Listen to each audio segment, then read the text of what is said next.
هذه المرثية كتب كلماتها أحمد ناجي علي الجرادي بعد وفاة والده ووالدته رحمة الله تخشاهم وأسكنهم فسيح جناته وألهم أهلهم وذويهم الصبر والسلوان.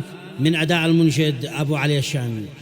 يالله يا سميع الدعاء، يالله يا سميع الدعاء، لانواع الهموم تنزعا عني والقرب أجمعا، راضي بالقدر والنصيب.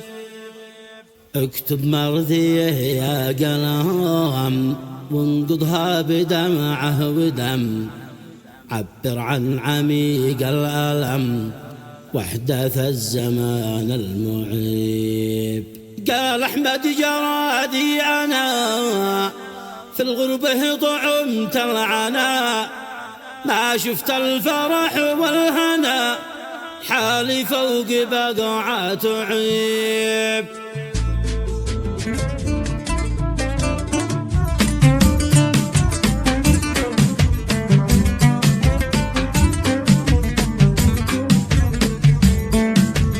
يالله يا سميع الدعاء، لانواع الهموم تنزعا عني والقراب اجمعا، راضي بالقدر والنصيب. اكتب مرثيه يا قلم وانقضها بدمعه ودم، عبر عن عميق العلم واحدث الزمان المعين. قال أحمد جرادي أنا في الغربة طعمت العنا، ما شفت الفرح والهنا، حالي فوق بقعة عيب. يا هذا البنان اكتبي يم فرقت لأمي وأبي، ضاق الحال يا صاحبي، عايش بعدهم كالغريب. في رمضان وشهر الصيام كان الوضع كله تمام، واليوم صار كله ظلام مثل الشمس بعد المغيب. كان الأب والوالدة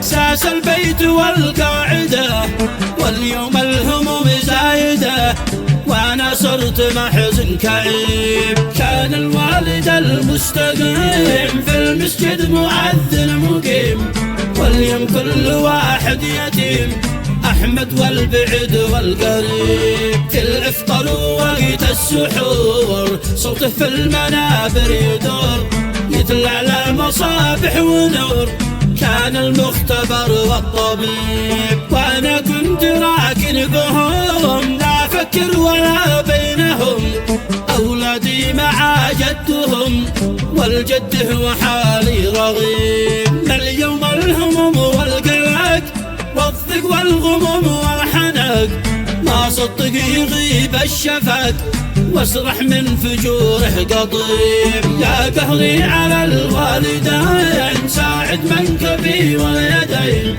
سال الدمع من كل عين، كربه ماسكه الرقيب. حزنك يا مشاري ثقيل، أيضا حاشد أيضا بكيل، كل صار قلبه عليل من فرق الخليل والحبيب. الله ما أشد الفراق من بعد الصفا والعناق، ضاق القلب والكون ضاق، يا قهري على كل ذيب، يا قهري على كل ذيب. الله ما أشد الفراق من بعد الصفا والعناق، ضاق القلب والكون ضاق، يا قهري على كل ذيب. كانوا درعهم والسند والولد يحب الولد، اللي كان دعاهم مدد والبري لهم يستجيب. يا ولدي ويا أسرتي بالله كفكفوا دمعتي، لو تدروا مدى